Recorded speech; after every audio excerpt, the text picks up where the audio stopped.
Él fue beneficiario de nuestro grupo, dirigente y responsable de unidad de grupo y de distrito. Ha estado en todos los cargos habidos y por haber en el grupo, incluido de asesor religioso. No ha sido apoderado, sin embargo, en la actualidad es papá, en donde se desempeña como un gran educador de la vida. Hoy nos encontramos con un servidor. Hoy nos encontramos con Ignacio Baeza. Bienvenido.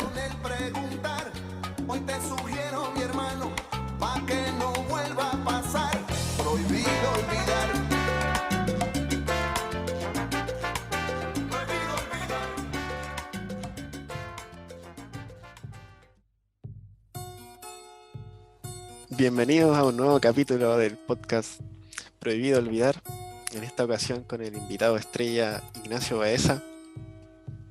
¿Cómo está? Cuéntenos, ¿quién es usted, por favor? Bueno, mi nombre es Ignacio Baeza Reyes, tengo 37 años, soy el padre Lorenzo, esposo Carolina, soy abogado de profesión, mediador, docente universitario, actualmente dedicado a la educación pública en la quinta región. He estado vinculado al movimiento los últimos 27 años de mi vida. Entré en quinto básico y de ahí nunca me he logrado desapegar. He cumplido distintos roles y tareas dentro del movimiento, prestando servicios en distintas unidades y en distintos roles dentro de los grupos. Ahora nosotros vamos a comenzar con el tema del método de enseñanza, y para comenzar con este tema necesitamos que nos digas una canción con la que te gustaría comenzar. Cualquier canción que a ti te guste. Estamos en un fin de semana, por lo tanto, algo de bossa nova o podría ser algo de Toquinho. Cualquiera. Vamos con un clásico, con Acuarela. Acuarela, fantástico.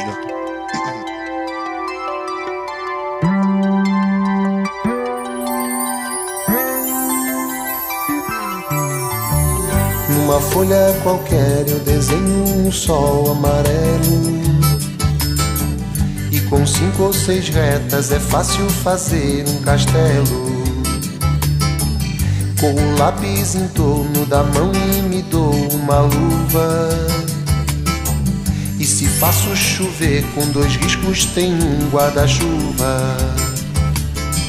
Se um pinguinho de tinta cai num pedacinho azul do papel, num instante imagino uma linda gaivota voar no céu.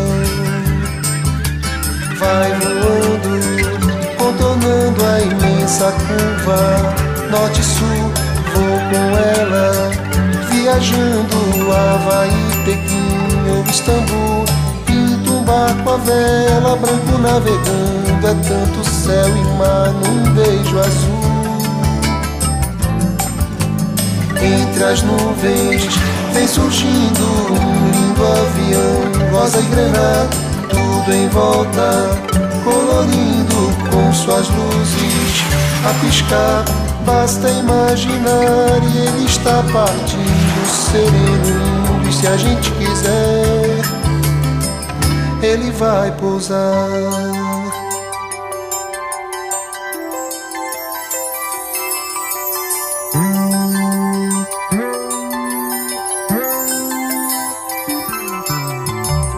Numa folha qualquer eu desenho um navio de partida, com alguns bons amigos bebendo de bem com a vida.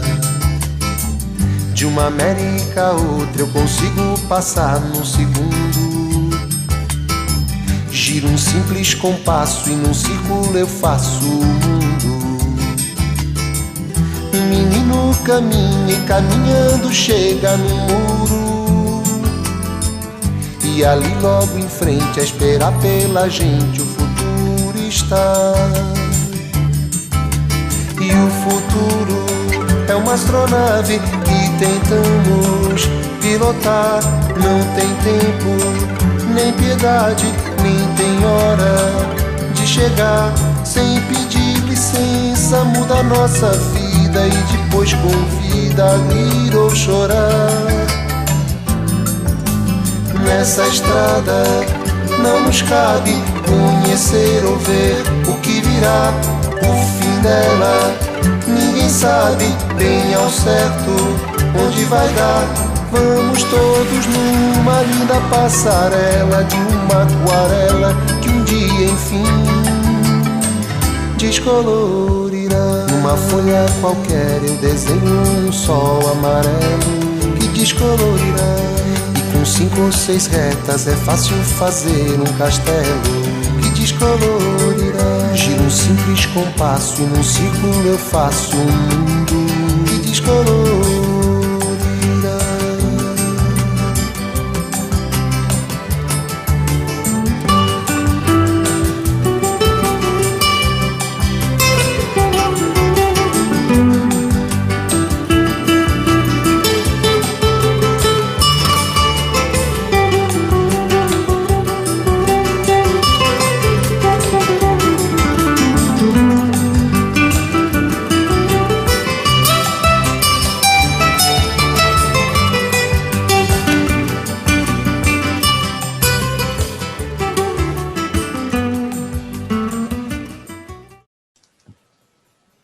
Vamos. Ya. Ahora la idea es que nos cuentes tú un poquito desde lo que tú viviste. Pensé que me iban a preguntar por qué la canción. Ya, no. Oye, No, ya. simplemente la canción porque es una canción que se creó el año 82. El 82 se popularizó en el 83 y el 83 nací yo, por eso. Bueno. Eso lo vamos a ir. Interesante. Ya. Ahora a lo que nos convoca. La idea es que nos cuentes tú cómo era la vida de scout en los tiempos en que tú estuviste en el grupo. Por ejemplo, cómo era la relación entre los dirigentes con los beneficiarios, esa dinámica, el respeto, cómo se veían entre ellos, todas esas cositas. Ok, ustedes me van cortando y me van pareando si quieren hacer preguntas. Yo entré al movimiento en quinto básico y en ese momento el movimiento dentro de la Alonso Ercilla era lo más similar posible a entrar al equipo de fútbol americano en una película gringa. ¿De qué año estamos hablando, Nacho? ¿Cómo? ¿Tu quinto básico de qué año estamos hablando? Más o menos. Principio de los 90. 90 y... Dame un segundo para sacar la cuenta. 4. Ya. 94. 94.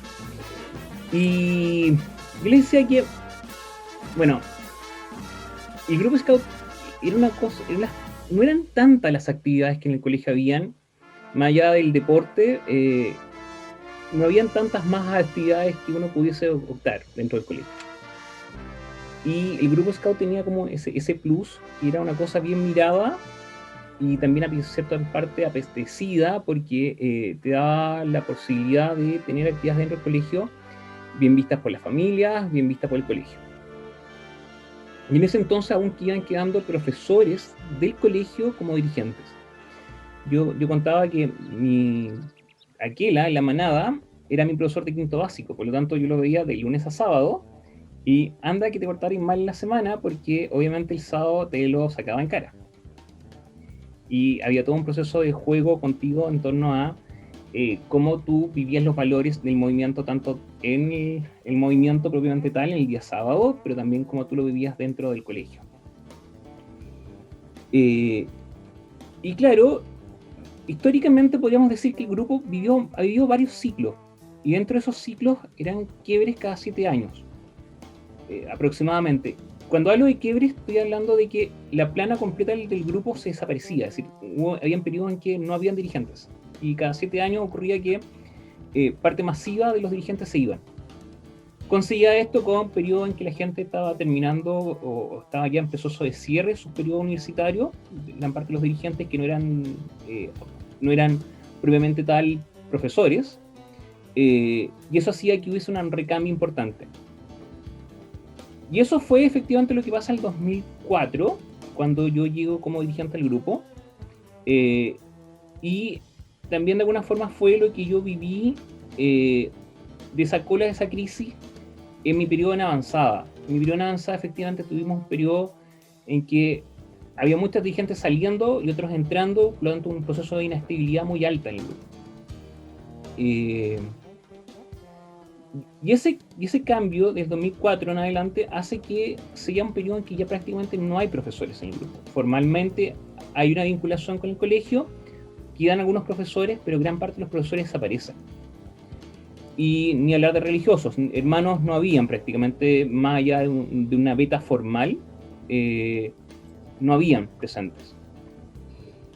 Y eso tuvo dos betas. Una gran beta que era una mayor libertad, porque había un desapego en torno a la construcción de la autoridad y te permitía accionar de otra forma, pero también había un proceso también de repulsión por el colegio en torno a que este grupo ya no era un grupo cercano al colegio, ni tampoco era un grupo más elitista, sino más bien todo lo contrario. Era un grupo que no era una cosa que era deseable por el colegio porque provocaba más bien conflicto, porque implicaba tener el colegio abierto un día sábado, porque no necesariamente los estudiantes que estaban en el grupo Scout eran los estudiantes más brillantes, ni los que tenían mejores notas, etc. Y ese es un periodo en que es cuando yo parto como dirigente en el 2004. Antes de eso yo podría contarles que efectivamente decía que veníamos justo entrando en ese proceso de crisis, de falta de estabilidad, y nos provoca un proceso a la gente que habíamos entrado en clan, que nos estábamos muy incómodos porque había un proceso muy grande de ir a hacer nada. El movimiento se había convertido en a jugar la pelota o a mirarnos el ombligo en procesos de reflexión, incluso hasta algo menos pechoño, así en esa mirada. Oye, Nacho, tú mencionáis el 2004, ¿no? Sí. Y además hablas como de ciclos de 7 años, más o menos, ¿no? Más o menos, porque cada 7 años más o menos se iba provocando un proceso en que tienes tú que el grupo, si tú miras 2004, 7 años atrás, o 2004, 7 años adelante, son procesos de crisis, en que gran parte de la plana de los dirigentes se van. Sí. Desde ahí yo te quería llevar como un recuerdo mío, más que nada, y obviamente como el recuerdo mío puede estar un poco distorsionado, ¿no? Pero yo tengo como hito el 2006, ¿no? Cuando hay como una especie de éxodo de dirigentes. A ver, la historia la puedo tener distorsionada, ¿no? Pero lo que yo recuerdo en 2006 se van varios. Estoy pensando en Diego Pavé, estoy pensando en el que le decían el Miga, Jaime González, Pablo Aceituno, Matías Silva, si no me equivoco también, o quizá él se fue a despedir antes, pero se van harta gente. Y lo que yo tengo como de recuerdo es que te quedáis tú, un poco como con los papás que estaban muy motivados, Raúl Portilla por ahí, y el Cuasi, ¿no? Viñuela. Si me podéis desarrollar. Yo empiezo a recordarle a mis amigos que no me podían dejar votado. Si me podéis desarrollar un poquito más, es porque yo tengo ese recuerdo, quizás estoy confundiendo años, estoy mezclando años, pero yo no, siempre... estás bien, en términos prácticos. De hecho, disculpa. Uno de los motivos por los cuales yo quise como apurarte un poco, como apurar a que te entrevistáramos, era poner el 2006 como un hito, ¿no? Como un hito en el que una de tantas veces pudimos haber desaparecido como grupo, pero hubo gente como tú, Viñuela, quizás los papás, la Ceci, la María Lorena, que se quedaron un poco como resistencia, por decirlo así. 2004, es decir, a ver, no quiero ser latero con esto, pero es natural que los grupos humanos pasen ciclos. Y es un tema que es importante, los grupos humanos se preparen para esto, pero esto era un proceso en que nosotros no estábamos preparados. Y concretamente no teníamos ningún punto de apoyo mayor, porque efectivamente el colegio estaba en un proceso más bien de el grupo Scout no lo queremos, el grupo Scout no nos presta utilidad, el grupo Scout nos está presentando desafíos más que darnos réditos. Empieza a ocurrir un fenómeno también interesante, que es que en ese mismo periodo se produce un quiebre también entre la imagen del Scout para el colegio, porque, por ejemplo, históricamente todos los presidentes del centro de alumnos habían sido Scout, y en ese año, concretamente, dejan de serlo. Entonces, hay una imagen del grupo Scout por parte del colegio que no le interesa. en ese año, las líneas que venían siendo las personas que estaban a cargo de las unidades de repente desaparecen. Es decir, llegamos en marzo y éramos, bueno, ¿y qué hacemos? ¿Quién se hace cargo de esto? Y ahí yo creo que claro, yo decía, yo ahí de alguna forma le pido ayuda a los amigos, a los Wapunepi, que bueno, dividamos un poco la tarea, es decir, cada uno tratemos de hacernos cargo de algo y pidamos ayuda a algunas personas más y veamos cómo enfrentamos esto. Y también venía la idea de la necesidad de la diversidad dentro del movimiento. Me explico. Una cosa es que nosotros éramos amigos, nos conocíamos de toda la vida, pero también necesitamos también la experticia de cosas que no teníamos idea nosotros. Nosotros éramos chiquillos universitarios que no teníamos idea de balancear un presupuesto. No teníamos idea también desde la mirada del ángulo del padre, que necesita también tener una estabilidad mostrada en el grupo. Y ahí es donde nosotros invitamos efectivamente a apoderados a acompañarnos. De ahí surgen nombres como Raúl Portilla, Carlos Ramírez, Iván Barrientos, y posteriormente van a venir nombres como la Lorena, Ricardo Campos, etcétera, que van a ser apoderados, que parten como apoderados en el grupo y después terminan convirtiéndose en dirigentes. Eso nos ayudó y también tuvimos que pasar por un proceso de reencantar a algunos profesores del grupo que estuvieran cercanos al grupo también para poder tener alguna clase de aliado dentro. Y yo creo que ahí hay que reconocerle méritos a Sergio Taiba, quien en ese momento era director de pastoral del colegio, quien de alguna forma creyó en nosotros y nos ayudó en este proyecto que no teníamos mucho más alianza. Y ahí partió un proceso en el cual nosotros empezamos a tener ciertas libertades porque de alguna forma nadie nos pescaba en el colegio. Entonces empezamos a poder tener un espacio mayormente de libertad, pero a la vez también de ciertas carencias, como esa posibilidad permanente de desaparecer, porque se nos empezó a exigir que asistiéramos una cantidad X de veces a misa al colegio, se nos exigía presencia en comités de pastoral. Y a través de la pastoral nosotros de alguna forma nos volvimos a revalidar. Sí, desde ahí compartirte solo mis recuerdos como beneficiario, ¿no? Todo el año del 2004, después 2006, yo tenía 14, 16, de hecho me acuerdo de ese campamento en San Fabián de Alico, si no me equivoco, ahí se fueron, como que se despidieron varios dirigentes, ¿no? Estamos hablando de enero 2007. Sí, pero siempre tengo yo ese recuerdo, ¿no? Como bien tú lo decís, ¿no? Como que ya hay que ir a la misa, no sé qué, porque si no nos van a pasar la cuenta por esta otra cosa. Hay que justificar que el rincón es muy útil porque si no lo van a ocupar para hacer otra cosa. Como que siempre existe el mito de que se quería recuperar el rincón para guardar colchonetas de atletismo, por ejemplo.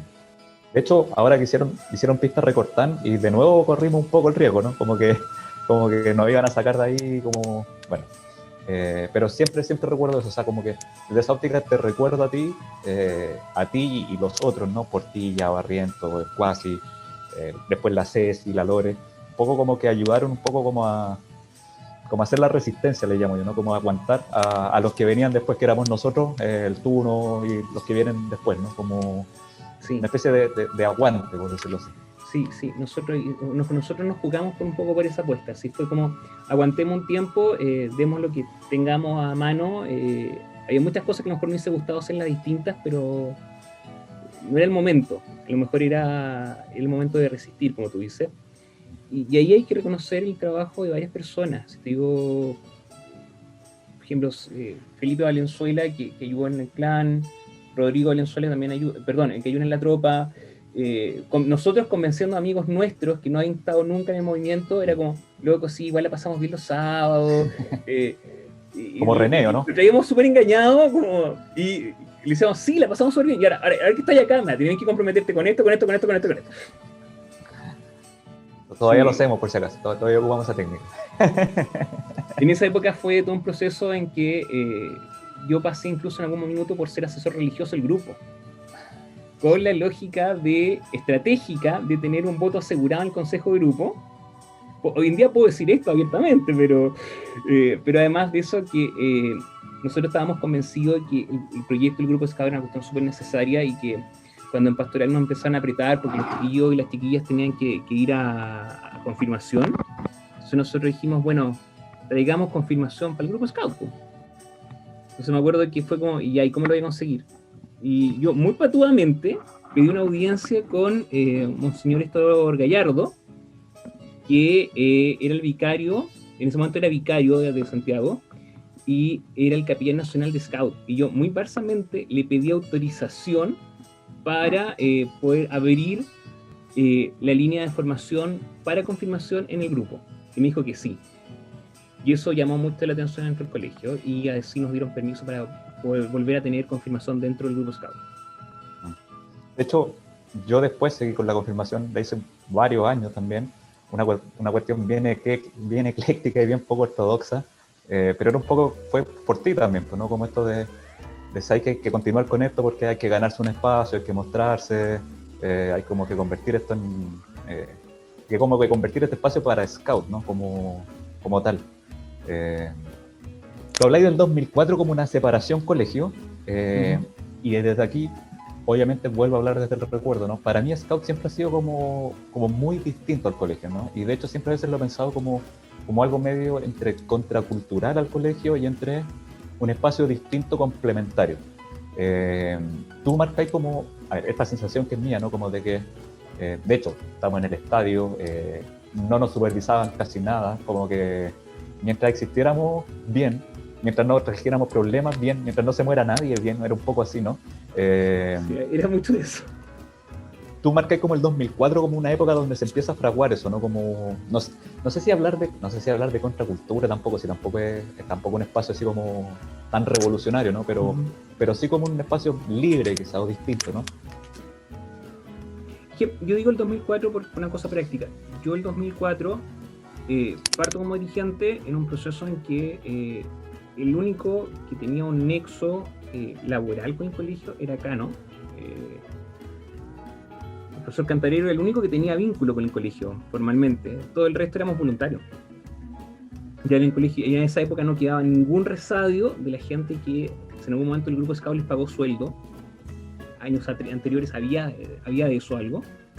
Ya no quedaba nadie que tuviese que rendir cuenta de alguna jefatura, porque ninguno era trabajador del colegio, por lo tanto teníamos cierta libertad en términos prácticos. Bueno, ya si tanto nos presionáis y tanto nos echáis, nos vamos. Éramos todos voluntarios. Y el 2004 empieza un proceso en el cual establecemos que hay que necesariamente buscar un proceso incluso de arreglarnos, y ahí aparece por primera vez la lógica de un estatuto en el interior del grupo, encabezado en ese momento por quien era responsable del grupo en ese momento, que era Víctor Fuentes. Empezamos ahí a como revalidarnos dentro del colegio, y en ese momento es cuando nosotros efectivamente, como tú decías, para el colegio éramos más bien un problema, y para el colegio, por lo tanto, no era un tema operativo el demostrarnos ni detenernos. Entonces había que vivir fue un proceso de demostrarles que éramos eficientes, que teníamos rendición de cuentas, que teníamos apoderados trabajando, que había una familia detrás, que efectivamente mostrar datos concretos. Por ejemplo, fue el proceso, no estoy hablando del 2004 exactamente, estoy hablando mucho más adelante, cuando empieza a aparecer la idea de que el Alonso se va a volver mixto, y nosotros decimos, bueno, entonces adelantémonos a abrir unidades femeninas. Y eso fue una pelea, esa fue una pelea significativa. Me acuerdo haber tenido que comparecer, y si tal cual comparecer, ante el comité directivo del colegio, dando explicaciones por qué era necesario pensar en el Grupo Scout como una entidad educativa coeducacional donde hubiesen niñas y niños. Y nosotros, el Grupo Scout fue la primera instancia colegial, extraprogramática, más allá de la sala de clase, que tuviese niñas. Efectivamente era un tema importante para nosotros, porque también teníamos claro que había que tener ese proceso de aperturación. Entonces, cuando tú me dices, sí, hay una contracultura, no es propiamente una contracultura, más bien había un espacio más bien de proyectar una lógica también de cierta rebeldía en torno a de tener claro que nosotros prestábamos un servicio, pero nosotros no era nuestro empleador el colegio, sino nosotros teníamos que debernos a los chiquillos y las chiquillas. Nosotros, ese chiquillo, esa chiquilla que de alguna forma estaba condicionada en el colegio, nosotros no les decíamos que no. Todo lo contrario, le decíamos, ven a Scout y nosotros vamos a buscar ayudarte con que alguien te haga una tutoría, te haga una clase de mentoría, etc. Era un espacio donde se podían hablar temas que en la sala de clase no se podían hablar. Y muchas veces los dirigentes pasamos a tener también muchas veces un rol de acompañantes en términos de procesos que los chiquillos y chiquillas vivían, que muchas veces no tenían los espacios al interior de la educación más formal. Oye, me llamó la atención lo que dijiste cuando hubo como esa, no sé si una pelea, pero esa discusión para crear las unidades de mujeres. Yo desde mi punto de vista ahora creo que a ustedes se le ocurrió esa idea y era vamos, pero me interesa cuáles fueron los peros que pusieron, no sé, el colegio para que no fueran creadas, o por qué no querían que se creara. Hay que entender que el grupo Scout de Alonso Arcilla nace como guías y Scout, siempre eran guías y Scout, con esa lógica de tener esa lógica coeducacional, siempre nació con esa vocación. El grupo Scout, no hay registro de que el grupo Scout se haya creado como grupo Scout solamente, siempre fue guías y Scout Alonso Arcilla. Pero durante mucho tiempo el grupo Scout solamente y exclusivamente empezó a tener mujeres dentro del grupo en lo que era el clan, que después va a ser clan y avanzada, y progresivamente empezaron a aparecer algunas guiadoras que empezaron a acompañar en manada, con esta figura de racha. Era parte de la recomendación, de hecho, metodológica, pero también fue un proceso que también nosotros ya fuimos propiciando porque encontrábamos que era natural que en manada hubiese una guiadora. Y esta lógica nos permitió, esta base, entrar en esta discusión en torno a que vamos a crear una bandada. Y fue larga esa discusión, fue una discusión interna, primero en torno a si teníamos las condiciones para poder crear una bandada. Segundo fue la discusión si es que era necesaria una bandada o teníamos que pensar en una manada mixta. Lo cual se terminó descartando porque en ese entonces hubo una discusión más bien muy metodológica en torno a si es que era o no adecuado tener una manada mixta. Probablemente, si me preguntan a mí ahora, probablemente yo votaría de forma muy distinta. Después fue la pelea ya propiamente tal, ya no en el grupo, sino más bien una discusión con el colegio. Y con el colegio era en torno a, bueno, y ustedes quieren tener niñas, ¿y para qué quieren tener niñas en los grupos? ¿Están seguros que es necesario? ¿No va a ser más problema? ¿No van a verse limitados por esto? Era como el tipo de cuestionamiento en torno a mirar a el quehacer femenino como mirarlo como una figura más bien que había que resguardar, que tenían otro tipo de tarea, y etcétera.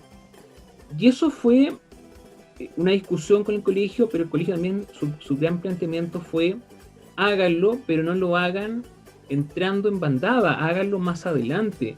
Si ustedes lo estaban haciendo para niños más grandes, ¿por qué no piensan ustedes más grandes? Nosotros dijimos, no, esta cosa hay que hacerlo desde un inicio, y para eso nos preparamos un año antes, en torno a la llegada de algunas guiadoras.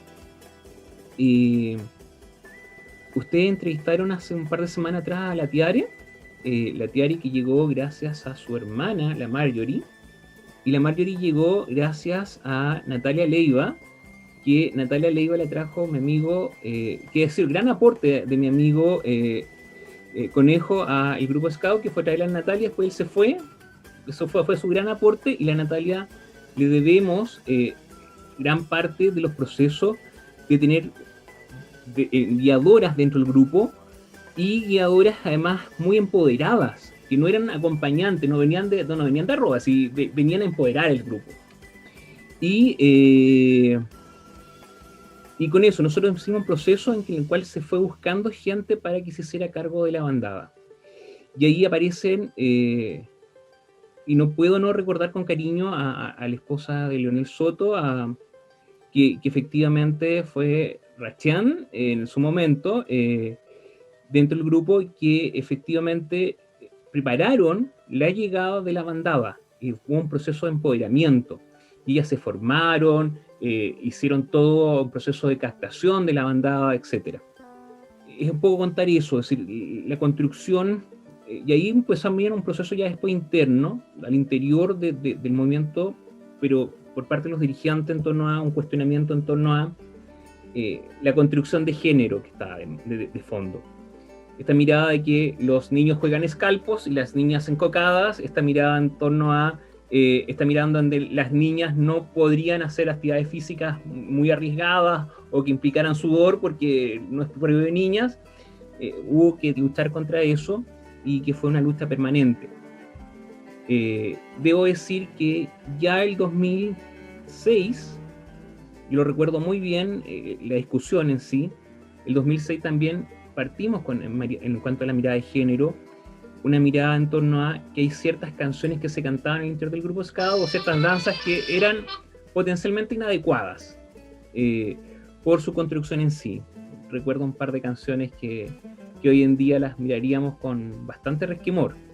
Que también fue un tema en su momento también que el grupo se ajustara a aquello. Y bueno, el colegio de alguna forma, cuando ya vio que no tenía mucha vuelta atrás esta discusión, nos tuvo que de alguna forma tolerarla. Con los años después reconocieron que fue una buena medida. Bueno, Nacho, a mí siempre me dio esa sensación como de que cuando yo hablaba de contracultura, ¿no? Como que me refería un poco a que siempre nos la jugamos por lo que hoy día está muy de moda como salud mental, como jugársela por lo emocional, más allá de lo académico, entre otras cosas. Y dentro de eso salieron los premios Pehuen, que si bien quizás nació mitad en broma, mitad en serio, pero fue una instancia como muy simbólica de reconocer las cosas que no se reconocían en el colegio, como las cosas más allá de lo académico. Cosa que hoy en día el colegio ha ido girando, no sé, no estoy diciendo que el colegio haya tomado como modelo los premios Pehuen, pero sí hizo ese giro, ¿no? Como de dejar de premiar como los diplomas de honor y ponerse a reconocer otras cosas. Cosa que yo lo sé porque trabajé en el colegio, dentro del colegio se vio muy mal, se vio como muy raro, ¿no? Como que, oye, ¿cómo vamos a estar como reconociendo que alguien es muy buen compañero o que le gustan mucho las matemáticas o que tiene mucho talento en el arte en vez del diploma de honor? Como que le dolió a mucha gente eso. ¿Qué nos puedes contar un poco de los premios Pehuen? Bueno, los premios Pehuen se inventan con esta lógica de hacer un reconocimiento a aquellas cosas que no se estaban reconociendo. Habían chiquillos y chiquillas que de repente se esforzaban sumamente harto por qué sé yo, aprender sobre plantas o sobre insectos, y eso nadie se los reconocía. Pero también había que hacer un reconocimiento también al trabajo que los mismos dirigentes estábamos haciendo, y también era una cosa que nosotros creíamos que era importante también reconocer. Había que también reconocer a los apoderados que hacían un trabajo gratuito, más allá de su rol como padre o madre, que se entregaba muchas veces por el grupo Scout, y ahí surge esta idea de los premios Pehuen como un espacio para reconocer a otros y reconocernos. La anécdota es que, bueno, que nos empezamos a darle vuelta a cómo llamarle, y surgió esta idea de como que el libro más importante de Alonso Ercilla es La Araucana, ya, entonces llamémosle Araucaria, pero no, es que Araucaria suena muy mal, y a partir de eso llegó la deformación de los premios Pehuen. Originalmente, debo contar que la primera entrega fueron araucarias. Objetivamente fueron araucarias. Yo entré a un vivero a comprar, hola, me da 25 araucarias. El tema está que nunca dimensionamos que 25 araucarias no era una cosa que se pudiese cargar en una mochila. No. Bueno, fue la primera enseñanza que tuvimos cuando fuimos a comprarlo. El año siguiente ya nos descubrimos que arte había que variar. Y ahí fue cuando empezamos la idea de que los premios Pehuen hubiesen categorías distintas de árboles nativos. Sí, hoy en día es toda una tradición los premios Pehuen. Yo también tengo, ahora que lo decís, tengo ese recuerdo de estar con, no me acuerdo qué año, 2011 porque era la final de la U, en la Sudamericana. Me acuerdo que iba con el pelado Silvio con el Tuno por la calle cargando árboles. También nos fuimos bien organizados como para comprar la ropa, pero sí. Claro, porque no menciona que comprar araucaria no es una cosa tan sencilla. Sí. Claro. Bueno, ahora se van a comprar en auto, por si acaso. Muy bien. Trata de conseguir una camioneta. Se aprendió algo. Pero bueno, lo que tú me estás preguntando también tiene que ver con que había un proceso en el grupo de salir esa imagen del estereotipo de que las cosas tenían que ser de una forma y tenían que entenderse de una forma. Y en el grupo había una mirada en torno a buscar apoyar un poco los procesos de diversidad posible. Entiéndase la diversidad hablando 10, 15 años atrás. En el sentido de abrir espacios a si a alguien le gustaba el anime, que a lo mejor ese fuese un proceso y ese proceso fuese acompañado y esa persona pudiese contarle de su gusto por el anime a otros.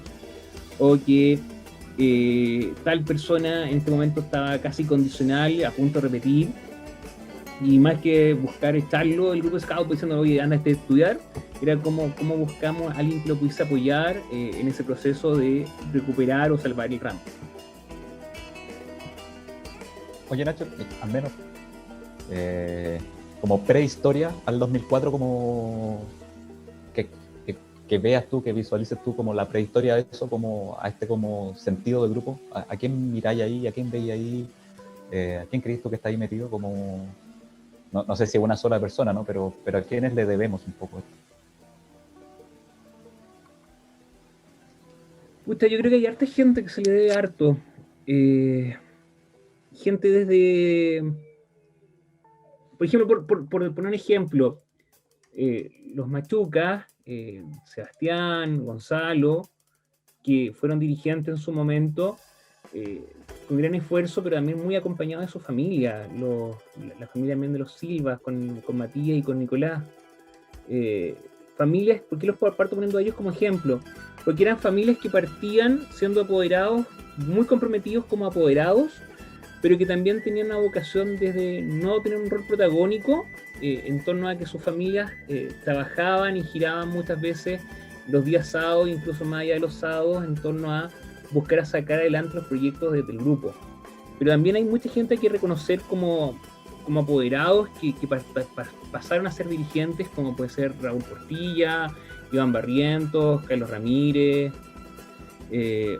o gente que se atrevió a entrar a este mundo que era prácticamente un mundo de hombres, donde Natalia Leiva se atreve a entrar a una manada, no a entrar a trabajar en una bandada, sino a entrar en una manada propiamente tal, siendo la mujer que iba a campamento. Y reconocer a varias personas hacia atrás, mucho más atrás. Por ejemplo, reconocer a Sebastián Sepúlveda, que se atreve a creer y a convocar a aquellos que se habían ido del proceso de hacer el ciclo completo, que se habían retirado en la avanzada o antes porque habían discrepado de lo que estaba pasando en el grupo Scout, y llamarlos nuevamente a jugar y volver a retomar esta idea de los campamentos en pos y en servicio de comunidades, y ahí surge la idea de los campamentos de Cochamó 1, 2 y hacia adelante, donde se iba a ponerse en servicio de otros.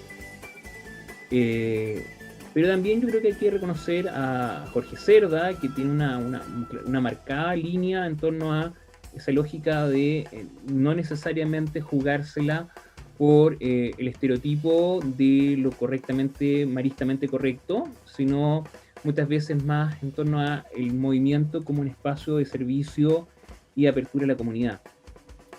Y eso yo creo que hay que reconocer hacia atrás a mucha gente, gente que no necesariamente ha vestido una pañoleta, gente por ejemplo como Sergio Taiba, que en su momento como director de Pastoral apoyó, y sin duda gracias a él el grupo de Scouts muchas veces tuvo un aliado dentro del comité directivo del colegio para levantar cosas, para proponer cosas o para mantenerse en espacio.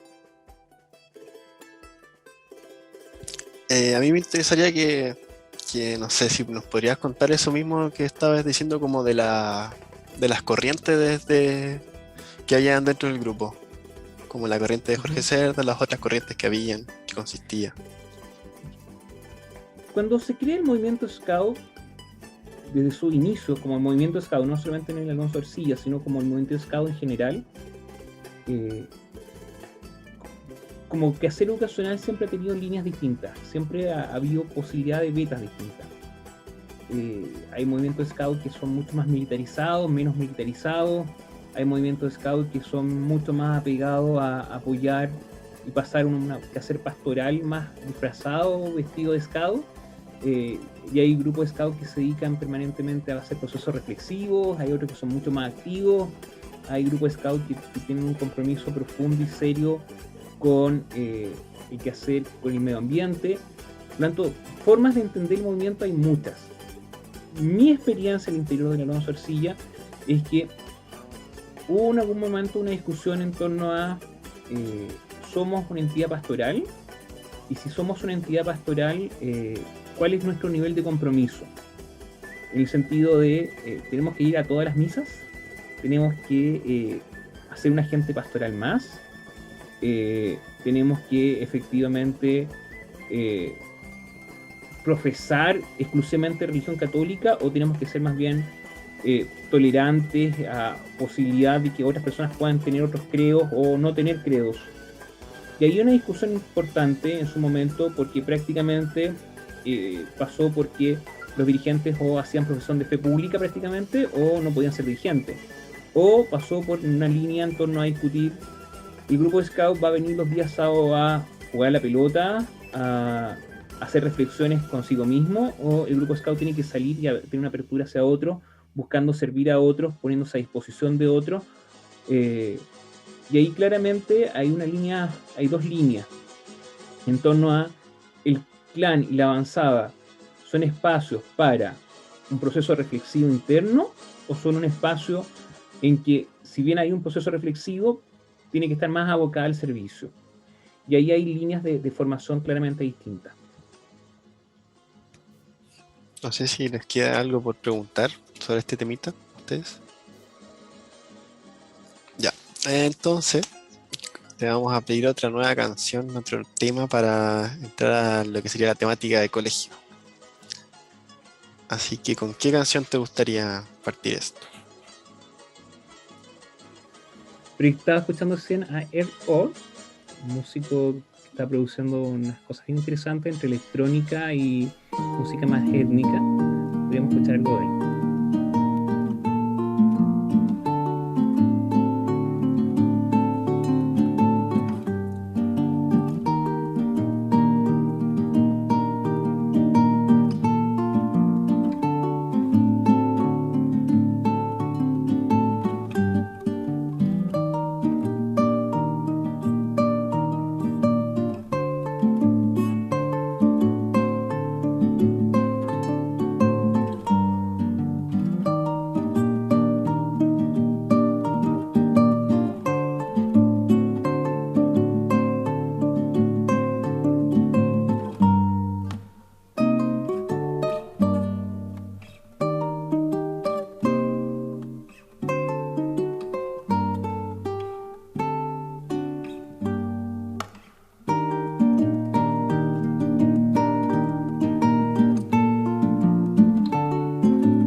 Ya, entonces vamos a empezar a hablar sobre el colegio.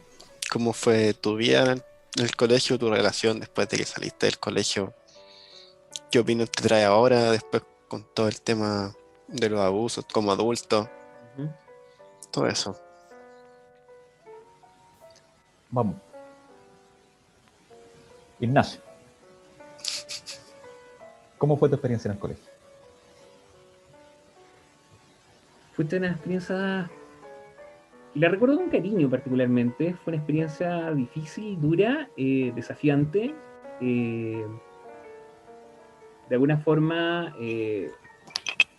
no recuerdo el colegio como una etapa que fuese una etapa que no implicase desafíos, sino yo más bien siempre me sentí muy desafiado permanentemente por el quehacer académico, bastante riguroso, estricto, sobreexigente.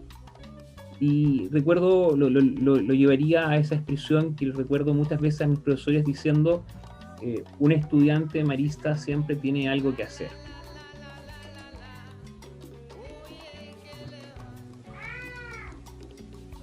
Oye, Nacho, tú trabajas ya ahora en educación, varias cosas como de derecho de los niños, ¿no? Mis tareas en dos betas. Trabajo en educación pública, trabajo para el Servicio Local de Educación Pública del Paraíso. Chile está viviendo un proceso de cambio con una nueva educación pública, es decir, los colegios públicos que están en manos de las municipalidades, corporaciones municipales o DAEM, pasan a manos de un organismo público externo, autónomo, que su único giro va a ser el quehacer educacional. Actualmente están funcionando 11, van a funcionar 70 a lo largo de Chile. Yo trabajo para el Servicio Local de Educación Pública de Valparaíso, que atiende a la comuna de Valparaíso y a la comuna de Juan Fernández, el archipiélago de Juan Fernández. Son 65 colegios. Y en paralelo a eso, sigo mi vida como profesor universitario. Estoy dictando actualmente un curso muy interesante que se llama Cultura La Paz. Te lo preguntaba porque, ya como con todas estas vueltas que hay hecho en la vida, como de, ya saliste hace como 20 años del colegio, ¿no? ¿Qué opinas ya con todo este recorrido nuevo de la vida? ¿Qué opinión te merece como el colegio, como mirándolo desde ahora? Eso uno. Y a partir de eso es si a tu hijo lo meterías en el anuncio, porque sí, porque no. Me imagino que lo he cuestionado, entre otras cosas. Ya, aquí me estás haciendo varias preguntas en una, pero mi mirada desde a la distancia del colegio, que era un colegio muy riguroso en términos de lo académico, donde el quehacer académico estaba sobrepuesto frente a otras cosas, donde había un discurso muy de cumplir formas para el quehacer más espiritual, religioso, pero que también era un colegio que al interior del colegio habían espacios diversos. Y entre eso estaba el grupo Scout, obviamente. Pero si tu preguntas en concreto, a la luz de lo que yo viví en ese colegio que tú dices, ya sabes, lleva una buena cantidad de años, si yo pondría a mi hijo, probablemente a ese colegio probablemente me lo cuestionaría un poco más. Hoy en día el colegio sin duda que no es el mismo, y hoy en día probablemente está viviéndose un proceso distinto al interior de él, y en el momento que corresponda obviamente habrá que evaluarlo.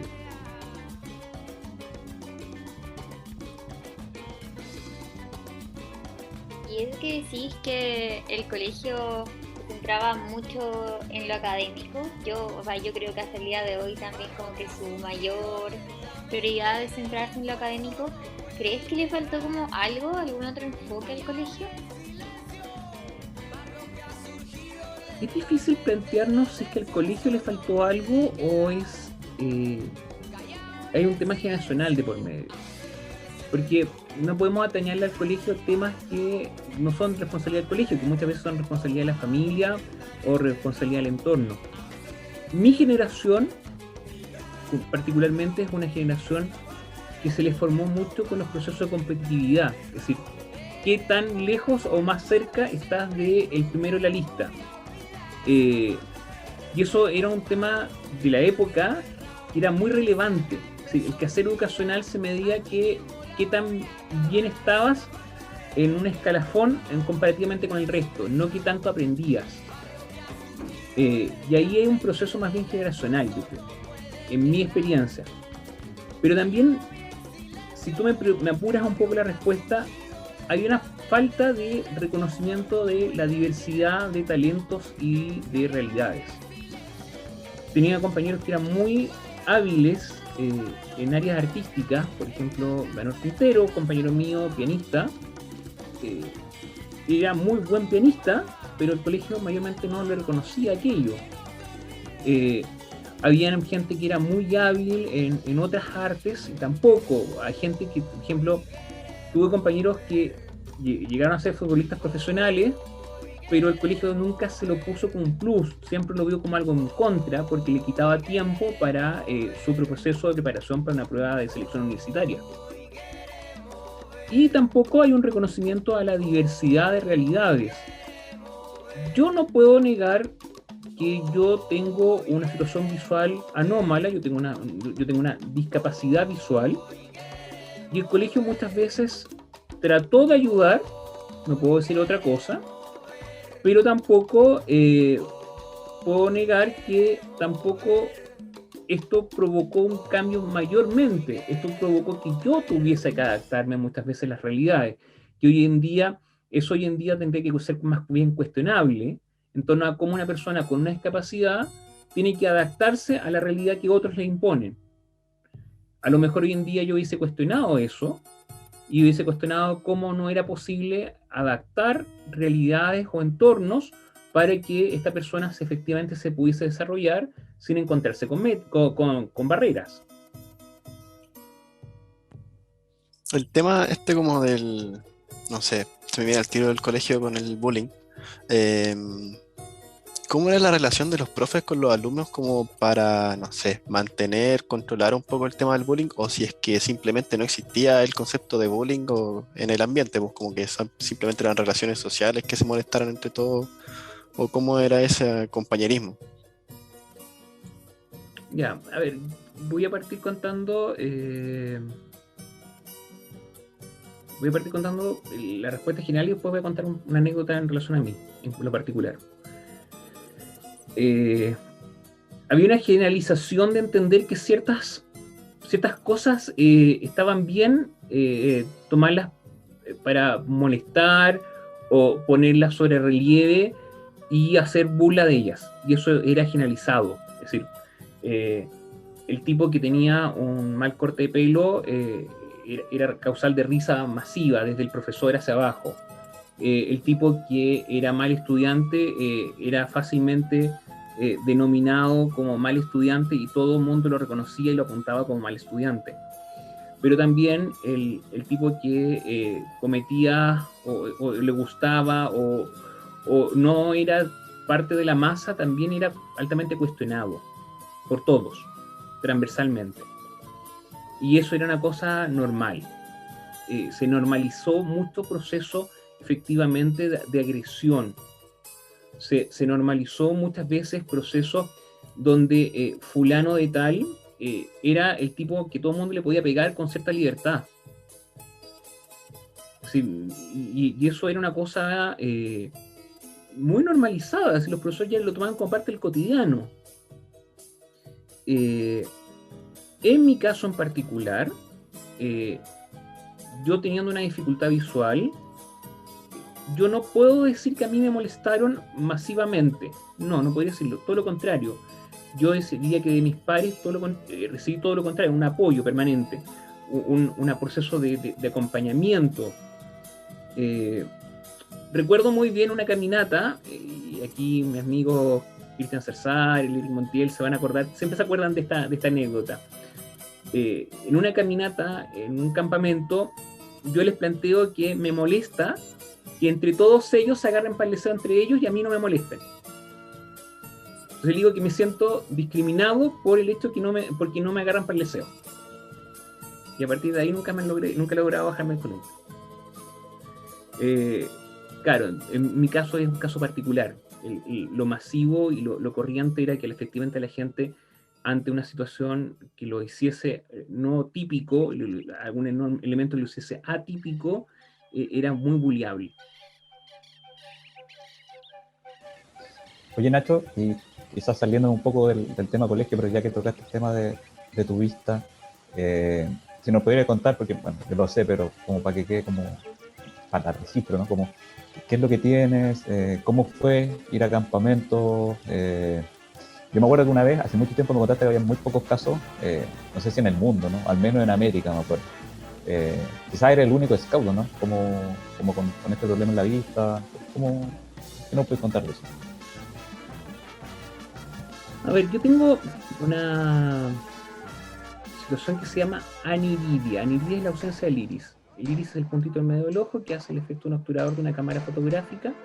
Por lo tanto, a mí me entra toda la luz de golpe. Por lo tanto, cualquier alteración lumínica para mí es una alteración significativa, porque no tengo un filtro que controle la cantidad de luminosidad que tenga delante mío. Y eso es una cosa con la cual nací. Como tú bien dices, estadísticamente son muy poca la gente que nace sin iris, y efectivamente es una situación bastante anómala. Mi participación en el grupo, también siempre me cuestioné muchas veces si que era prudente o no que yo estuviese tratando de subir una montaña, o que estuviera tratando de hacerme responsable de otros, siendo que yo tenía una discapacidad. Pero yo creo que era parte un poco también del desafío, pero en algún momento lo entendí al revés. El que yo estuviera haciendo eso era una forma de testimoniar que las personas con discapacidad podríamos hacer todo y más. Y en algún momento, cuando yo me cuestioné en torno a si yo debería dirigir una caminata, sí, a lo mejor no era la persona que estuviera adelante, pero sí a lo mejor podría estar perfectamente en una caminata, no podría por qué yo restarme. Y ahí es un dato importante entender que la discapacidad no es un elemento de construcción de barreras. Y las barreras se pueden poner como también se pueden retirar. Y cuando tú en un grupo de scout, tú pones barreras y tú eres una persona que tenga algún nivel de discapacidad, tú le dices, no, usted no puede participar porque, no sé, usted tiene movilidad restringida o porque usted tiene X situación, estamos atentando contra un proceso básico de inclusión, pero no solamente contra un proceso básico de inclusión, sino estamos quitando la posibilidad de que tengan a su haber una herramienta de construcción de sociabilidad sumamente necesaria. Por lo tanto, yo en ese sentido agradezco al grupo Scout de alguna forma el nunca haberme negado espacios. Solo acotar nomás que yo subí con el Nacho a la Junta. Para quienes han ido a Cochamó, subir a la Junta es un buen trayecto y es bien complicado subirlo. Lo subimos con el Nacho. Nacho se nos acercó a nosotros como equipo. Yo estaba con el Tuni y con el chino Adrián.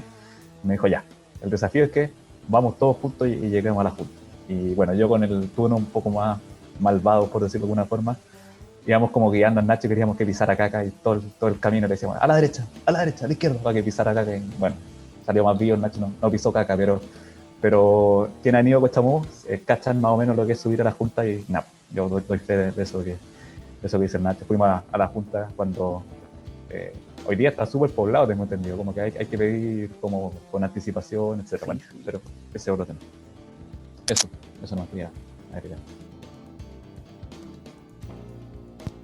Bueno, yo no sé si queda algo más de decir del colegio, así que vamos a pasar a otra temática que también tiene que ver con el colegio. Pero primero, ¿qué canción vendría en este momento? Escuchemos una canción que tiene que ver con temas de género y temas de abusos. Escuchemos a Rebeca Lanet en torno a Este es mi cuerpo.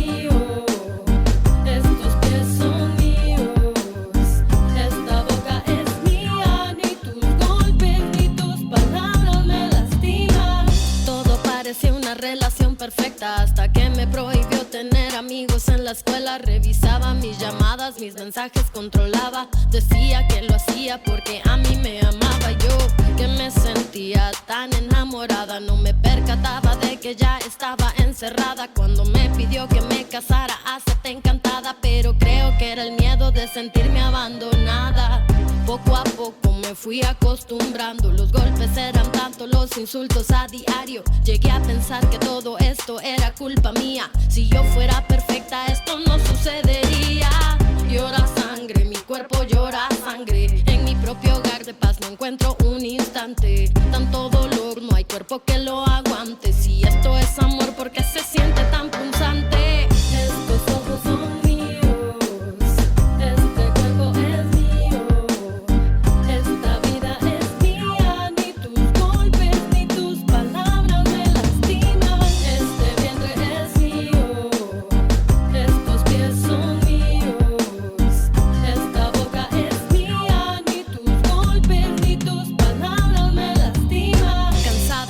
llorar todas las mañanas, de verme en el espejo y no reconocer mi alma. Cansada del silencio y sentirme aislada, cansada de sentir miedo hasta en mi propia casa. No quise maquillarme las heridas en la cara, no quise aceptar llamadas ni disculpas vanas. No quiero más heridas, quiero luchar por mi vida.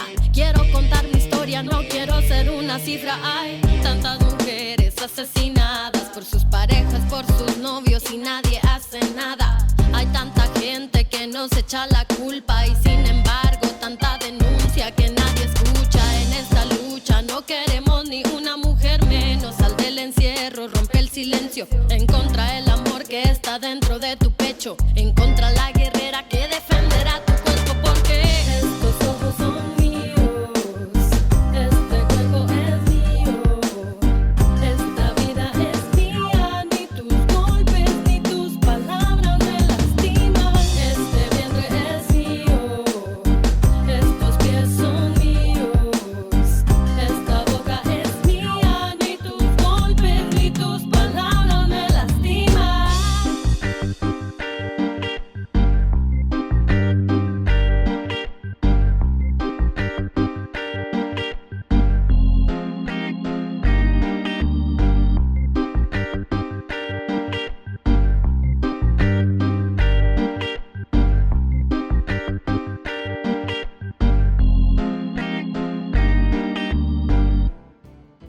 fantástico. Ya, ¿cuál es tu opinión sobre, no sé, quizás todo este tema de los abusos que ha salido a la luz hace unos par de años atrás? Y cómo también cambia tu visión del colegio sobre todo esto. Es un tema que duele profundamente. Y esa es mi primera declaración, en el sentido de que es un tema del cual profundamente duele. Cambia y te derriba muchas imágenes. Y junto con derribar muchas imágenes, también te convoca a poner atención en forma más atenta a situaciones que a lo mejor en ese momento tú no habías puesto o tú no habías atendido. Concretamente, yo no conozco antecedentes, son los hechos descritos principalmente están fuera del periodo en que yo estuve dentro del grupo. Son hechos que principalmente ocurrieron antes que yo llegara al grupo, por lo tanto, los hechos en sí yo no podría dar razón ni contar mayormente. Yo recuerdo que la primera vez que me entero de esta situación, yo estaba en la oficina trabajando y me llaman por teléfono porque me llaman de la Asociación Nacional de Scouts, me dicen, oye, va a venir una nota de prensa con este tema. Y yo les digo, debo confesar que no sé nada, absolutamente nada. Y en ese momento me acuerdo que yo ya estaba fuera del grupo y llamé por teléfono en ese momento a quien estaba a cargo del grupo, le pregunté antecedentes, me dijo, ¿sabes qué? No tengo idea. Entonces mi pregunta fue, acto seguido, recordarme dos cosas. La primera fue recordar que hay un principio básico en el quehacer del derecho moderno, propio de un Estado de Derecho, de pensar el principio de inocencia. Torno a pensar que la gente, obviamente, mientras hay un proceso judicial, seguirán abusando, jugando con esta imagen de inocencia, pero también en un sentido también de mi segunda imagen fue cómo de alguna forma podemos acompañar, cómo podemos reconocer este relato doloroso y hacer sentir a la gente que efectivamente les creemos y que efectivamente la realidad que ellos vivieron a lo mejor es muy distinta a la que nosotros vivimos, pero que también nosotros valoramos y cuestionamos y criticamos la realidad que ellos vivieron. Yo no puedo negar que efectivamente yo tengo una muy buena relación con varios hermanos maristas, parte de ellos no están acusados, y yo particularmente no puedo decir que yo vi algo que me resultara sospechoso, cuestionable, no, particularmente no puedo decir algo en torno a eso. No creo que seamos quienes nosotros para poder decir sí, esta cosa, mira, es mentira, o aquí esta cosa... No, todo lo contrario, creo que hay que más bien decir, oye, esto no debería repetirse y busquemos que esto nunca más ocurra.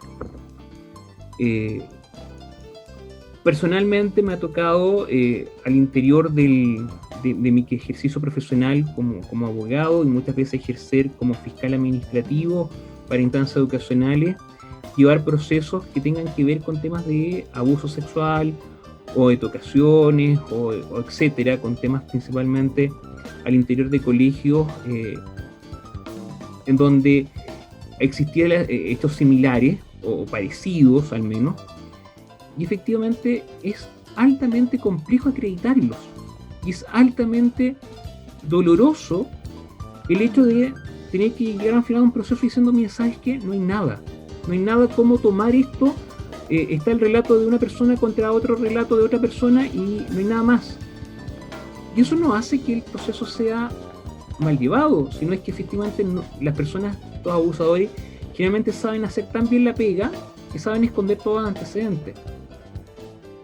Y aquí es importante, ante eso, el que el resto de la comunidad sepamos acoger aquel relato del abusado, valorarlo y sobre todo buscar ver cómo podemos proyectar espacios de seguridad para que este tipo de situaciones nunca más vuelvan a ocurrir. Y aquí es donde es clave y es fundamental y es vital y sobre todo es trascendente, más que el crear protocolos, es desarrollar procesos donde los niños y las niñas puedan efectivamente sentirse seguros. Y eso pasa por también crear un proceso de educación en torno a ellos, en torno a cómo hacer que se aprendan a valorar, a querer y a hacerse respetar.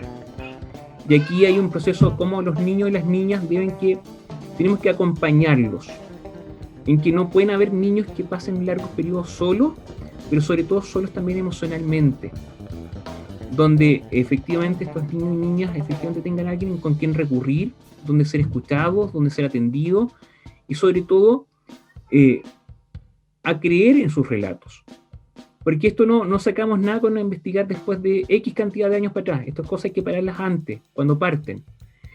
Y la única forma de hacer eso es escuchando a los niños y las niñas, atendiéndolo, poniéndole atención y sobre todo, tanto de parte de la familia como de quienes son educadores, aprender a olfatear conductas que resulten anómalas o conductas que no sean las habituales, para efectivamente acercarse a los niños y las niñas para preguntar cómo podemos servirles. Muchas veces son hechos que para uno a lo mejor no tienen una significación mayor, pero para ellos son terribles o gravísimas.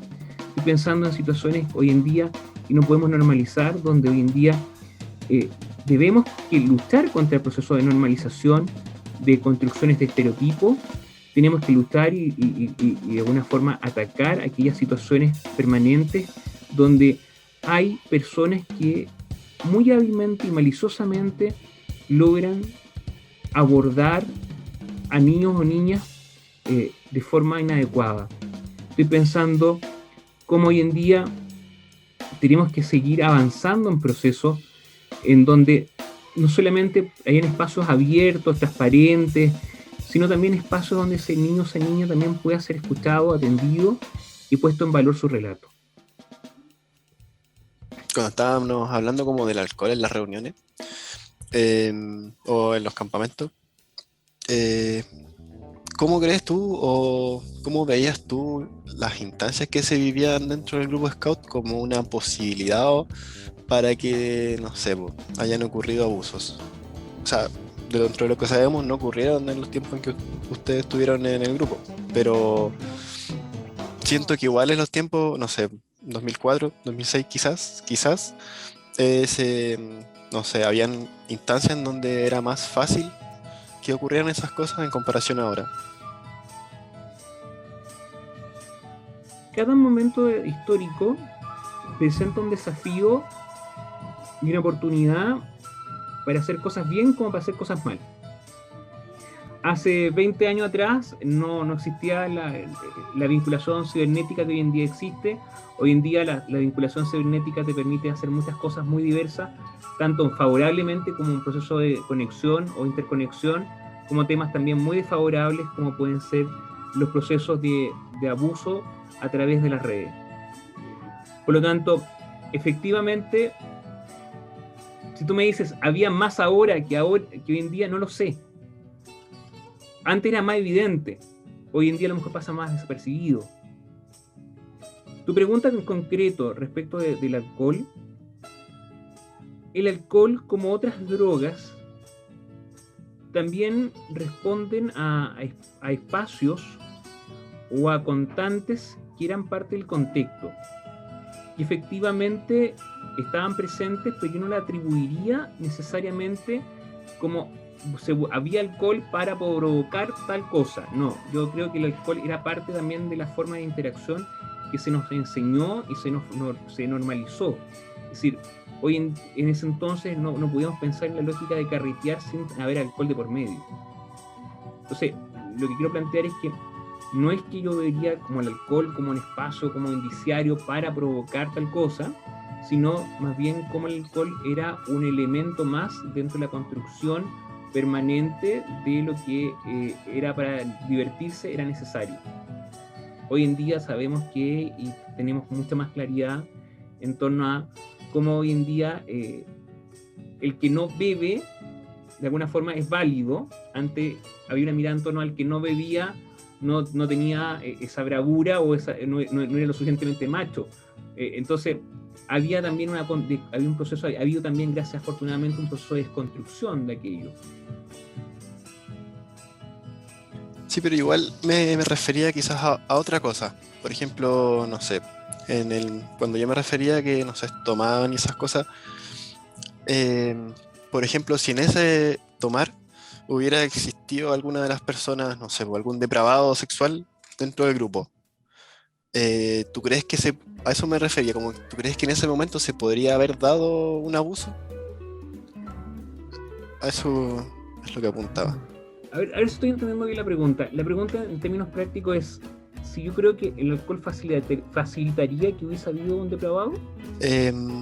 Más que el alcohol en sí como causal, sino como que el ambiente, cómo se desarrollaba el scout o los campamentos en esos años, daba instancias como, no sé, pues si esa misma forma de relacionarse en esos años, si lo trasladáramos a los años donde se ocurrían los abusos, no sé, pues hubieran ocurrido muchos abusos, ¿cachai? A eso me refiero.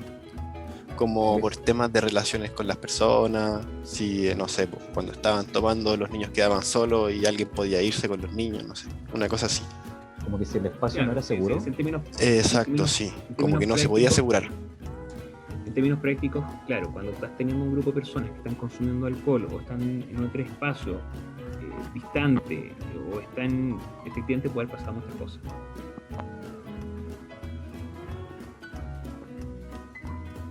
Efectivamente sí, podría ser una conducta de riesgo hoy en día, mirado desde ese ángulo sí, era una conducta efectivamente de riesgo.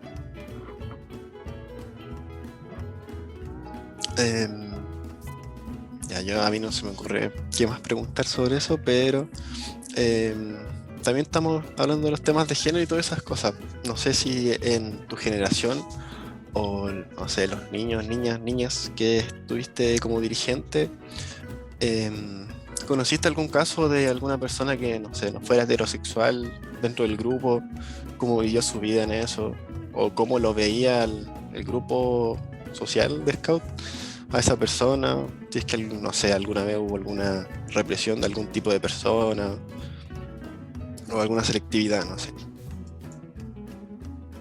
A ver, yo creo que el interior del grupo en particular no era una cosa, por un tema generacional, de partida con ese contexto, por un tema generacional, no era un tema bien visto efectivamente, porque era más bien vulnerable alguien que efectivamente no tuviese un reconocimiento como heterosexual.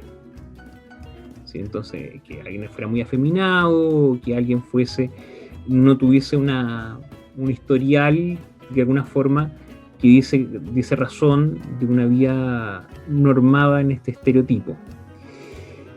Pero con el paso de los años, yo me atrevería a decir que dentro del movimiento, particularmente en mi experiencia como dirigente, hubieron muchos beneficiarios, muchos, cuando digo, hubo un periodo en particular que fue el inicio, cuando parte, sobre todo este movimiento de los Pokémones, en ese momento parte importante de un grupo específico, me acuerdo de una unidad en particular, que sí había una vivencia, alguna forma de una sexualidad distinta, llamémosla.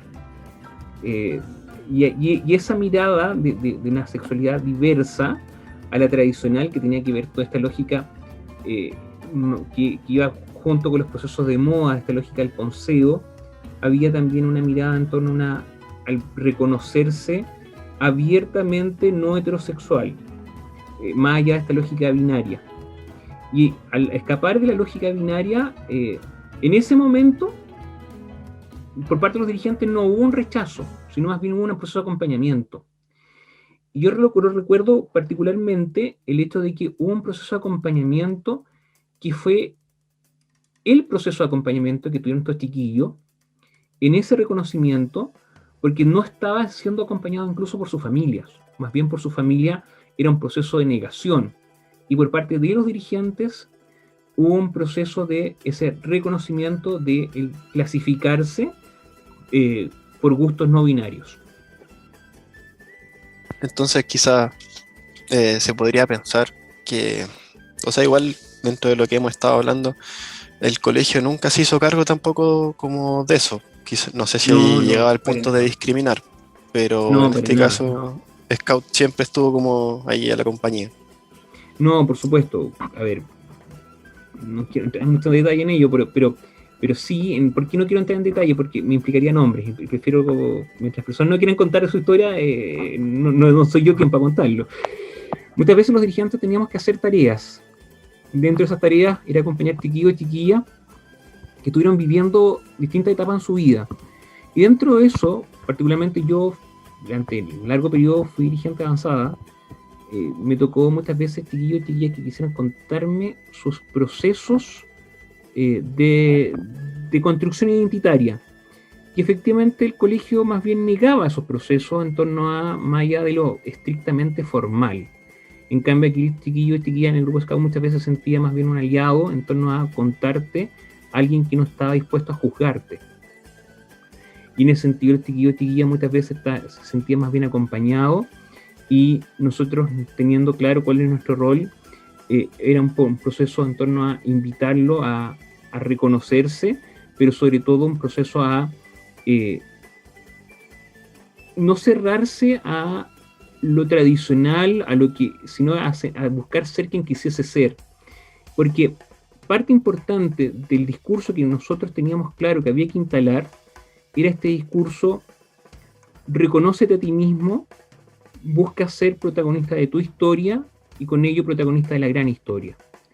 Y al decir esto, era invitarnos a cada uno, a cada una, a reconocerse en lo que se sintiese cómodo y asumir lo que estaba a su alcance para poder protagonizar lo que quisiese estar siendo. Y en eso también estaba parte de la construcción de la identidad de género. Oye, ¿y hay algún como prácticas que en los años que estuviste en el grupo fueran toleradas, pero que ahora no lo serían o que serían muy criticadas? Varias. varias cosas, es decir, desde el chiste de mal gusto a canciones que efectivamente hoy en día son altamente cuestionables, es decir, como esto lo cantaba un niño, cómo esto lo podríamos enseñar, que era desde canciones que se enseñan a cantar en manadas con contenido sexual, o canciones en tropas que tenían una figura en torno a una subordinación entre un hombre y una mujer. Claro, hoy en día me diría tú, es muy parecido a un reggaetón, sí, es probable, pero es parte de un contenido que efectivamente hoy en día no debería darse en una instancia educativa. Y un puntito, esa por ejemplo sería como, no sé, si te acordáis de la canción Mandarina, Mandarina, Mandarina. Mandarina, ¿ya? No sé, es que creo que esa también es una de las canciones que podría caber dentro de ese saco. No, yo, por ejemplo, yo me recuerdo año 2006, la canción Yo tengo un caballo, yo lo domino, yo lo monto, y era toda una alusión a... Y hay tema ahí por medio, y hay también de construcción en torno a... estoy pensando en temas de género en torno a eso, pero también hay temas étnicos en torno a asumir que, por ejemplo, esta conducta hecha por un indio, si me acuerdo yo que existía en algunas partes en la construcción de un marco dentro de la simbología, la imagen de que los indios eran bárbaros, o que figuras en torno a cómo habían tareas para hombre y para mujer, pero bueno, sí, habían cosas que efectivamente en esa época se normalizaban, que hoy en día no deberían se deberían altamente cuestionar como normalizadas.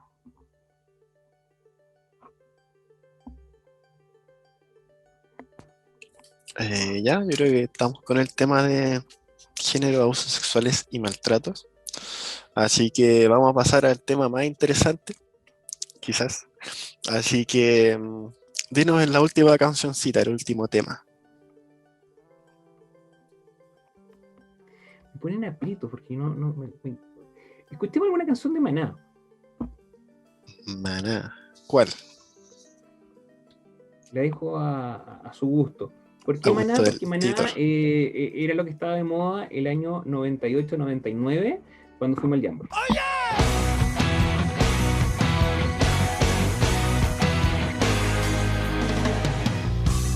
Aquí me tiene bien clavado, soltando las penas en un bar, brindando por su amor.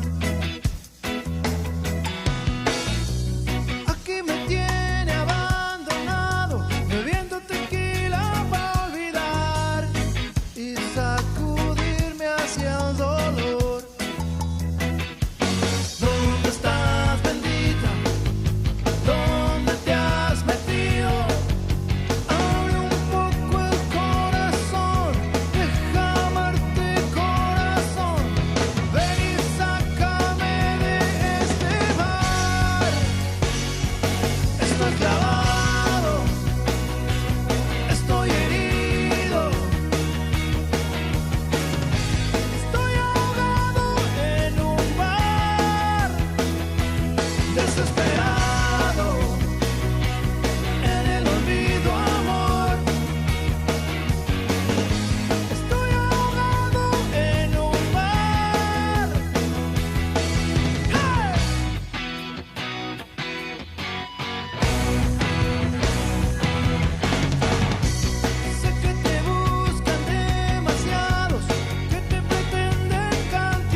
Y ahora el tema es tú.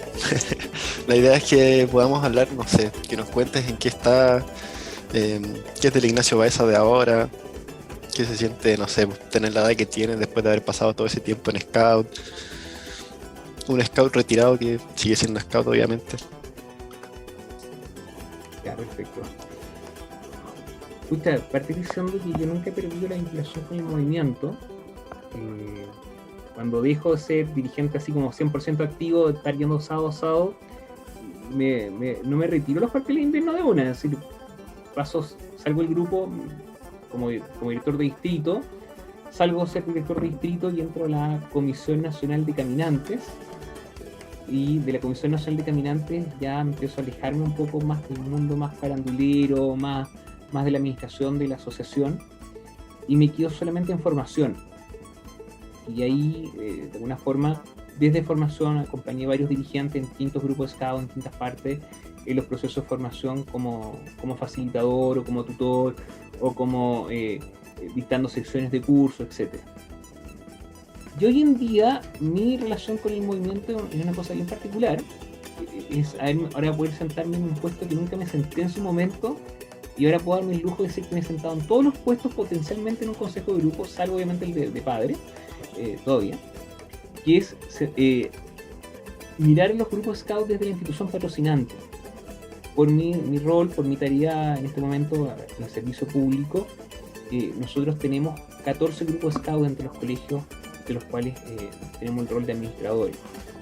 Entonces, efectivamente, es una mirada distinta. Ya ahora, desde la lógica del sostenedor, es un ángulo muy distinto a mirar el movimiento.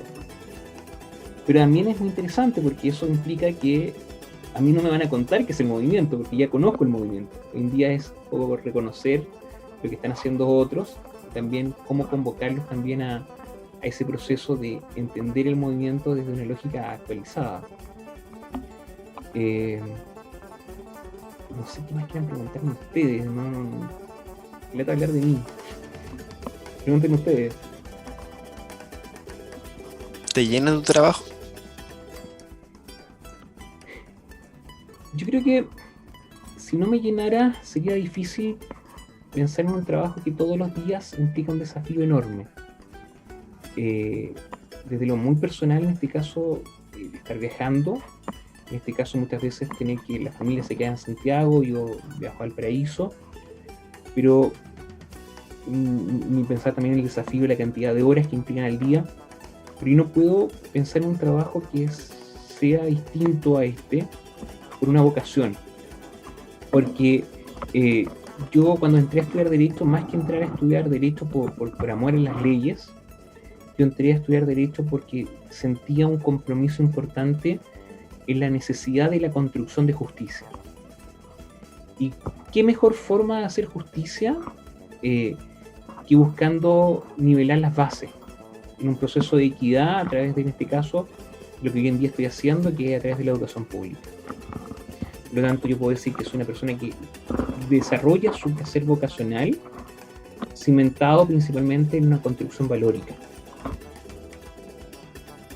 Me estoy proyectando a mí mismo como adulto y fuera, no sé, pues después de años de haber estado en Scout, ¿qué es como lo que más extrañarías tú del grupo? ¿Qué es lo que, no sé, tú pensabas y así, oh, yo antes hacía estas cuestiones en Scout y ahora no? Lo primero que tengo que partir diciendo que esto de menos en el grupo es esa sensación de adrenalina intensa y profunda de qué es lo que viene ahora. Así como esa lógica de cómo le damos para adelante, cómo sacamos cosas adelante, cómo construir proyectos. Uno después de haber pasado por el grupo, de haber sido dirigente, uno termina creándote una vocación de productor de eventos. Cuando alguien me dice, oye, hay que preparar, no sé, invitemos a comer gente, ¿ya cuánta gente estamos hablando? Después que produjiste un almuerzo para 200 personas con súper poco presupuesto, un almuerzo para 10 personas es como, ya, pero bueno, no es desafiante. Pero también esta cosa de adrenalina en el sentido de cómo asegurar permanentemente en el movimiento era cómo nos asegurábamos permanentemente de juntarnos con tus amigos. yo tengo la suerte de decir que tuve ese periodo trabajando con grandes amigos, que hasta el día de hoy los tengo, los cuales valoro mucho, y eso era una cosa muy rica, de asegurarte que los días sábados te ibas a encontrar con ellos, que probablemente después de Scout iba a salir algo a carretear o iba a hacer un espacio de juntas, qué sé yo. Y ese espacio es muy entretenido y eso se está mucho de menos, porque hoy en día el rodaje de la vida no nos permite tener esa certeza de sábado a sábado encontrarnos, sino más distanciado en el tiempo y probablemente bastante más restringido en términos de los horarios que nos podríamos reunir. Eso se echa de menos. Y también se echa de menos esa adrenalina que yo decía que tenía que ver con obligarnos a tener que ser creativos. Muchas veces uno en el trabajo está haciendo una pega que de una u otra forma se vuelve rutinaria, o que no necesariamente te implica desafiarte tanto en la creatividad, porque muchas veces gran parte de los problemas son técnicos. En cambio, muchas veces en Scout los problemas eran adaptativos, es decir, cómo avanzábamos en que la gente entendiera cosas que nosotros queríamos que entendiera, y cómo se lo hacíamos además entretenido. Y eso era un desafío permanente.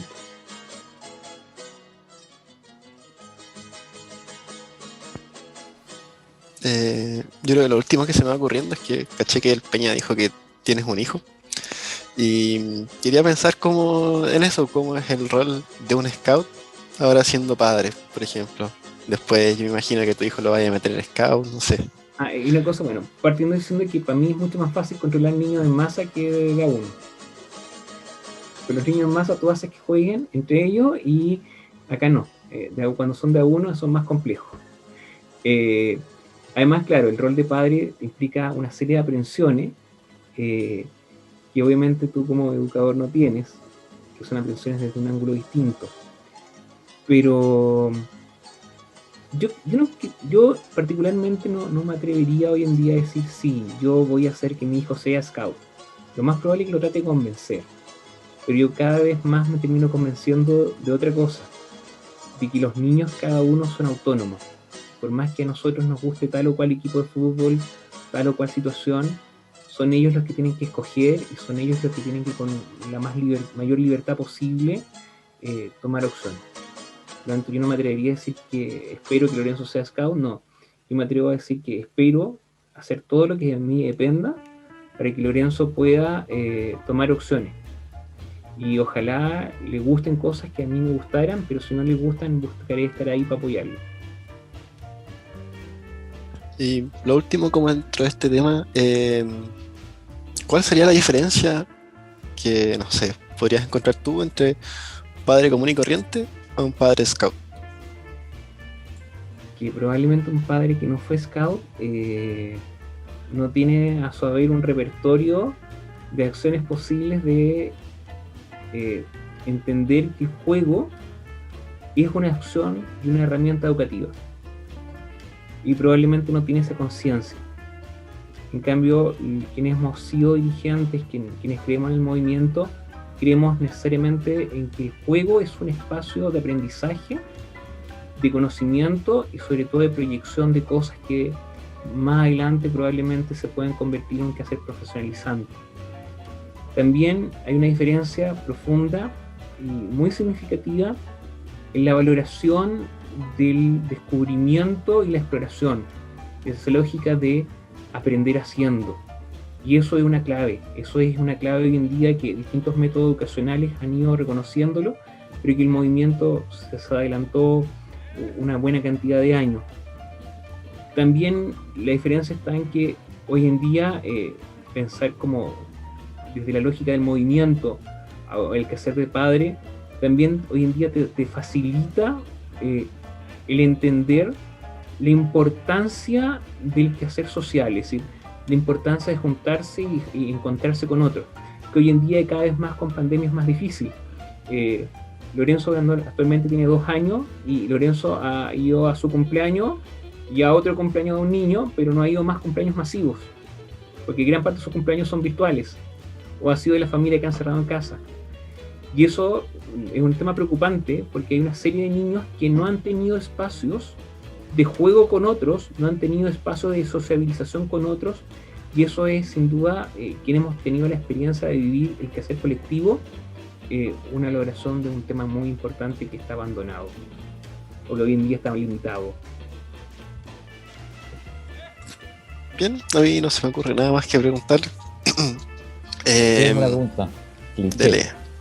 pero ¿cómo te gustaría que te recordaran, Nacho? En el grupo y en la vida. Chuta, ya, este es como escribir su epitafio, ¿no? No te estoy matando por si acaso. A ver,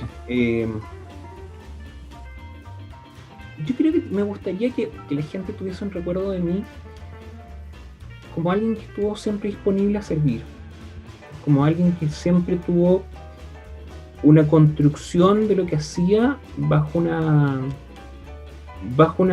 lógica de valores y principios, y que a partir de esos valores y principios subordinaba el actuar, como alguien coherente.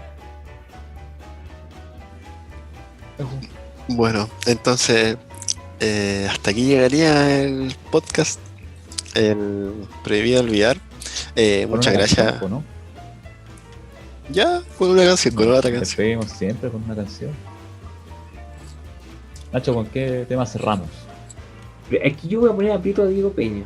Diego Peña, es la oportunidad que tienes de dedicarme una canción. Oh, Uf, oh. Wow, ¿qué canción le dedicaría a alguien que fue mi dirigente? ¿Sabéis qué? No tiene nada que ver la letra ni nada. Pero una de Daddy Yankee. Porque cuando hacíamos Peña, te pedíamos que bailar de Daddy Yankee, nos apañaba igual, te ponía a bailar un poco. Eso nomás. Súmale mambo pa' que mi gata prenda los motores. Súmale mambo pa' que mi gata prenda los motores. Súmale mambo pa' que mi gata prenda los motores. Que se preparen que lo que viene es pa' que le den duro. Mamita, yo sé que tú no te me vas a quitar duro.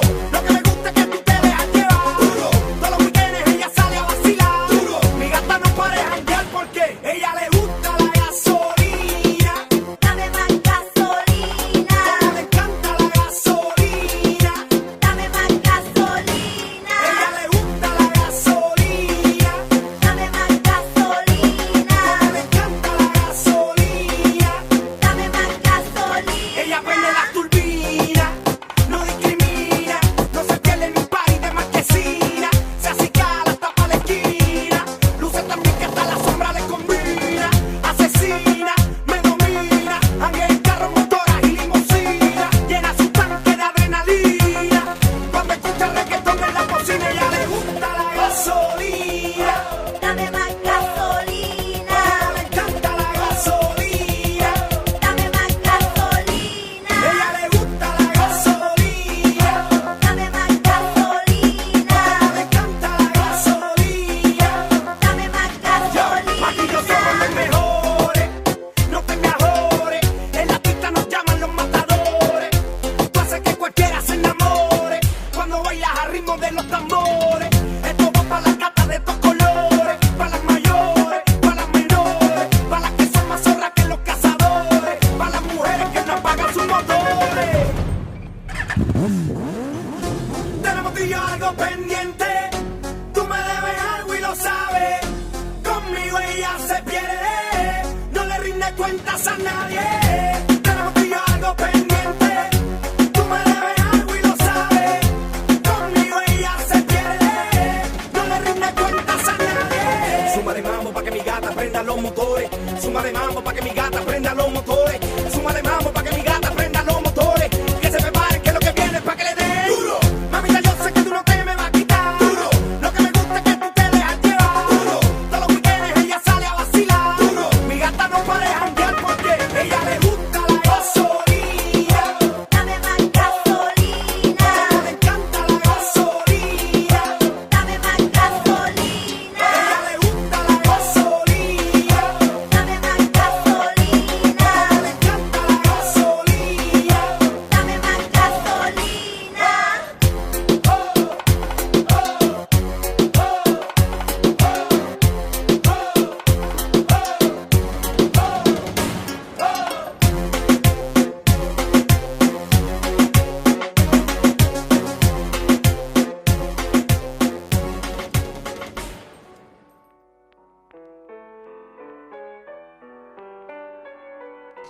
Bueno, nada, muchas gracias por contarnos toda tu historia, eh,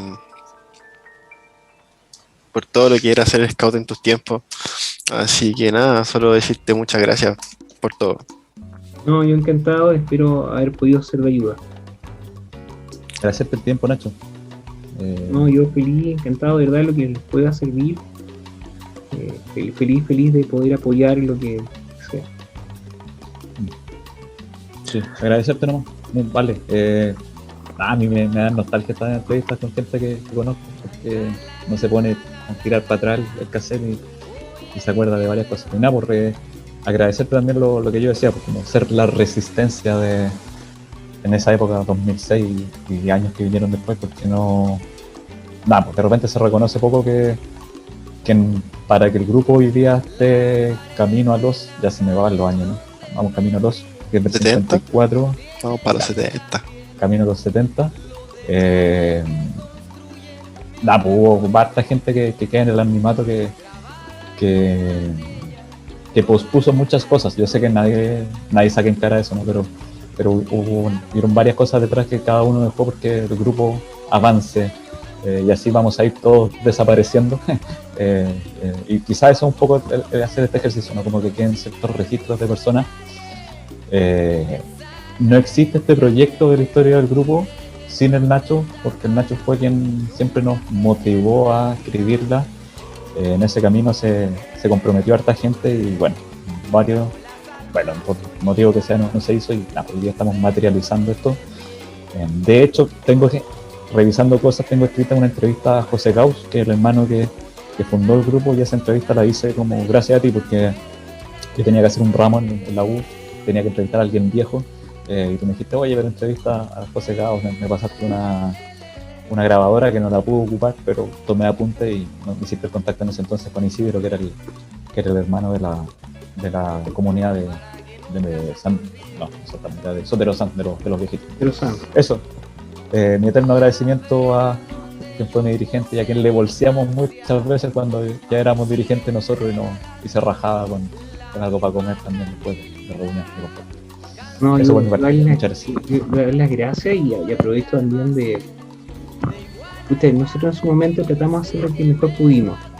Muchas veces nos hubiese gustado hacer muchas más otras cosas, pero fue lo que surgió, fue lo que se dio, y muchas veces uno mirando hacia atrás probablemente uno le gustaría haber hecho mucho más cosas, haber mirado otros ángulos que en su momento no vimos, pero se hizo todo lo que se hizo con mucho cariño, y lo que está de fondo y lo que está detrás, siempre había un tema del cariño de lo que se estaba haciendo, de creer en el proyecto y sobre todo asumir que el proyecto era una cosa significativa, no por lo que significaba en torno a el movimiento Scout no debe perderse, no, sino porque era un espacio para niños y niñas que se podían permitir ser quien querían ser, y los invitaba a asumirse como protagonista de su historia, y los invitaba sobre todo a construir historia, a hacer cambios.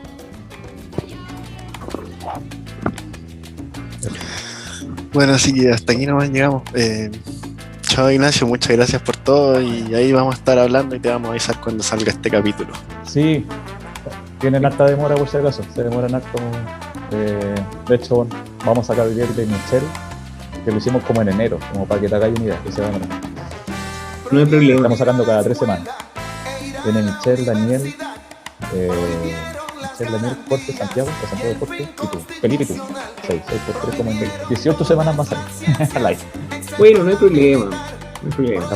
Oye, el tema era la gasolina, ahora me acordé. La gasolina de ella que se poníamos para que bailara y no apañara y vale. Eso. Ya voy. Estén bien. Muchas gracias, Nacho. Gracias a ustedes. Chao. Chao.